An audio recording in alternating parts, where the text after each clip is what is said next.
နံပါတ်1ငယ်ရွယ်တုန်းပန်းနိုင်မရှာပဲအချစ်မှตายရနေရင်တင့်ရဲ့ဘဝပြရခတ်သွားမယ်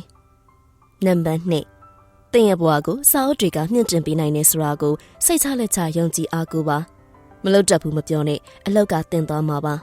အဓိကကတော့ကိုယ်စိုက်ထုတ်တဲ့အားပေါ်မှာပဲမှုတည်တယ်ယုံကြည်မှုကမြေအိုးတစ်လုံးလိုပဲကြာကွဲသွားပြီဆိုရင်အကောင့်ပကတိပြန်ဖြစ်ဖို့မလွယ်ကူတော့ဘူး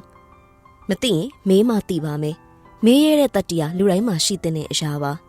ဒါကအောင်မြင်တဲ့သူတွေရဲ့လက္ခဏာတစ်ခုပါနံပါတ်3အလွယ်တကူရနေသေးပြီးတော့တန်မိုးဆိုတာကိုနားလေသေးမှာမဟုတ်ပါဘူးစာဖတ်လို့ပတ်စံမရပေမဲ့ပတ်စံရနိုင်မဲ့နီလန်ကိုတော့စာအုပ်တွေဖတ်ခြင်းကနေရနိုင်ပါတယ်ဒါကြောင့်အားလက်ချိန်တိုင်းစာဖတ်ပါနံပါတ်4လောကကြီးကရိုးရှင်းလုံးပါတယ်လက်လျှော့တတဲ့သူကိုအရှုံးတွေပေးပြီးစူးစမ်းတတဲ့သူကိုတော့အောင်မြင်မှုတွေပေးတယ်နံပါတ်5ဘဝမှာမဖြစ်နိုင်ဘူးဆိုတဲ့အတွေ့အမျိုးကိုခဏခဏမတွေးပါနဲ့ကြာရင်ဘာမှမလွတ်တတ်တဲ့ဘဝကိုရောက်သွားလိမ့်မယ်